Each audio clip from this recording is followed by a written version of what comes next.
লেজের কাহিনী সুকান্ত ভট্টাচার্য। একটি মাছি একজন মানুষের কাছে উড়ে এসে বলল, তুমি সব জানোয়ারের মুরব্বি, তুমি সব কিছুই করতে পারো, কাজেই আমাকে একটি লেজ করে দাও। মানুষটি বললে, কি দরকার তোমার লেজের?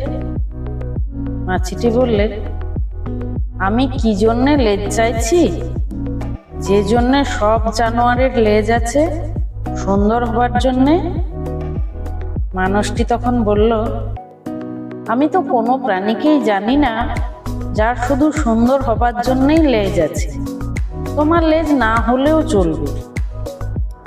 এই কথা শুনে মাছিটি ভীষণ ক্ষেপে গেল, আর সে লোকটিকে জব্দ করতে আরম্ভ করে দিল।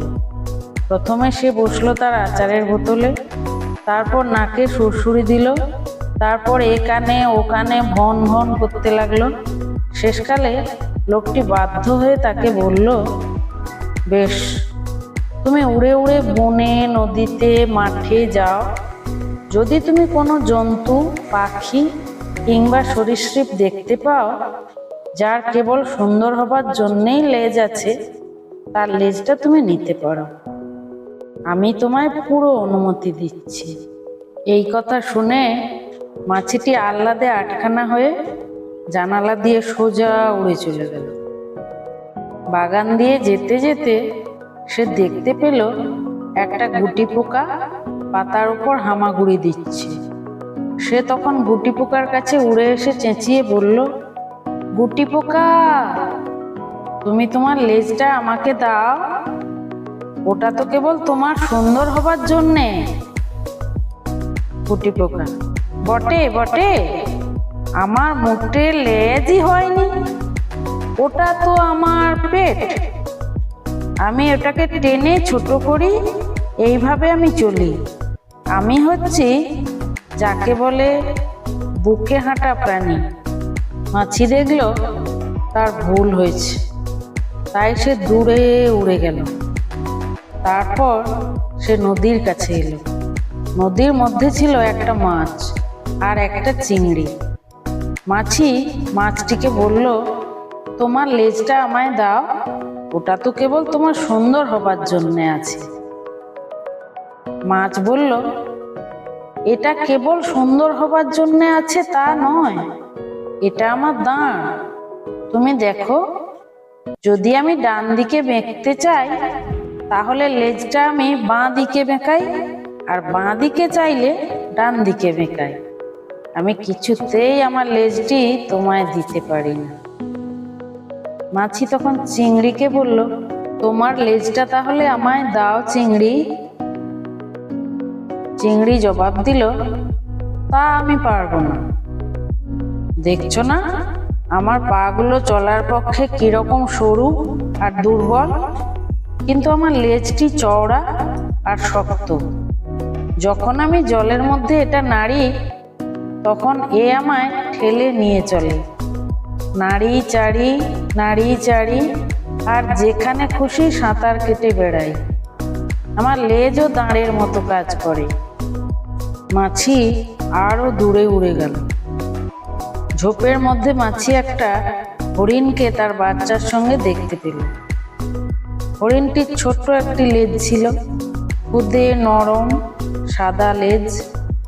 অমনি মাছি ভন ভন করতে আরম্ভ করলো, তোমার ছোট্ট লেজটি আমায় দাও না হরিণ। হরিণ ভয় পেয়ে গেল। হরিণ বললে, কেন ভাই, কেন? যদি তোমায় আমি লেজটি দিই তাহলে আমি যে আমার বাচ্চাদের হারাবো। অবাক হয়ে মাছি বললে, তোমার লেজ তাদের কি কাজে লাগবে? হরিণ বললে, বাহ, কি প্রশ্নই না তুমি করলে।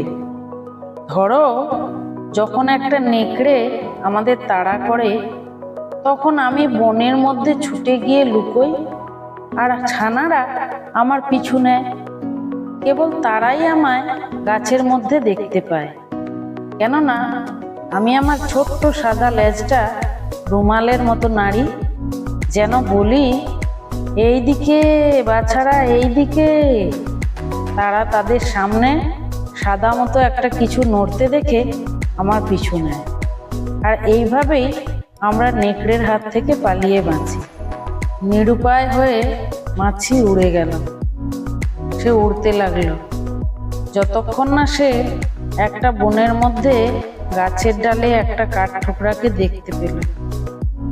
তাকে দেখে মাছি বলল, কাঠঠোকরা, তোমার লেজটা আমায় দাও। এটা তো তোমার শুধু সুন্দর হবার জন্যে। কাঠঠোকরা বললে, কি মাথা মোটা তুমি! তাহলে কি করে আমি কাঠ ঠুকরে খাবার পাবো? কি করে বাসা তৈরি করব বাচ্চাদের জন্য? মাছি বলল, কিন্তু তুমি তো তোমার ঠোঁট দিয়েই করতে পারো। কাঠঠোকরা জবাব দিল, ঠোঁট কেবল ঠোঁটই, কিন্তু লেজ ছাড়া আমি কিছুই করতে পারি না। তুমি দেখো কিভাবে আমি ঠোকরাই। কাঠঠোকরা তার শক্ত লেজ দিয়ে গাছের ছাল আঁকড়ে ধরে গা দুলিয়ে এমন ঠোক্কর দিতে লাগলো যে তার থেকে ছালের চোখলা উড়তে লাগলো। মাছি এটা না মেনে পারলো না যে কাঠঠোকরা যখন ঠোকরায় তখন সে লেজের ওপর বসে। এটা ছাড়া সে কিছুই করতে পারে না। এটা তার ঠেকনার কাজ করে। মাছি আর কোথাও উড়ে গেল না। মাছি দেখতে পেল সব প্রাণীর লেজই কাজের জন্য। বেদরকারি লেজ কোথাও নেই, বনেও না, নদীতেও না। সে মনে মনে ভাবলো, বাড়ি ফিরে যাওয়া ছাড়া আর কিছুই করার নেই। আমি লোকটাকে সোজা করবই। যতক্ষণ না সে আমায় লেজ করে দেয়, আমি তাকে কষ্ট দেব। মানুষটি জানলায় বসে বাগান দেখছিল। মাছি তার নাকে এসে বসল। লোকটি নাক ঝাড়া দিল, কিন্তু ততক্ষণে সে তার কপালে গিয়ে বসে পড়েছে। লোকটি কপাল নাড়ল, মাছি তখন আবার তার নাকে। লোকটি কাতর প্রার্থনা জানালো, আমায় ছেড়ে দাও মাছি। ভন ভন করে মাছি বলল, কিছুতেই তোমায় ছাড়বো না। কেন তুমি আমায় অকেজো লেজ আছে কিনা দেখতে পাঠিয়ে বোকা বানিয়েছ? আমি সব প্রাণীদেরই জিজ্ঞাসা করেছি, তাদের সবার লেজই দরকারি। লোকটি দেখল মাছি ছাড়বার পাত্র নয়, এমনই বদ এটা। একটু ভেবে সে বলল, মাছি মাছি, দেখো মাঠে গরু রয়েছে, তাকে জিজ্ঞেস করো তার লেজের কি দরকার। মাছি জানালা দিয়ে উড়ে গিয়ে গরুর পিঠে বসে ভন ভন করে জিজ্ঞেস করলো, গরু গরু, তোমার লেজ কিসের জন্যে? তোমার লেজ কিসের জন্যে? গরু একটি কথাও বলল না, একটি কথাও না। তারপর হঠাৎ সে তার লেজ দিয়ে নিজের পিঠে সপাত করে মারল, আর মাছি ছিটকে পড়ে গেল। মাটিতে পড়ে মাছির শেষ নিঃশ্বাস বেরিয়ে গেল। পা দুটো উঁচু হয়ে রইল আকাশের দিকে। লোকটি জানালা থেকে বলল, এই ঠিক করেছে মাছি, মানুষকে কষ্ট দিও না, প্রাণীদেরও কষ্ট দিও না। তুমি আমাদের কেবল জ্বালিয়ে মেরেছ।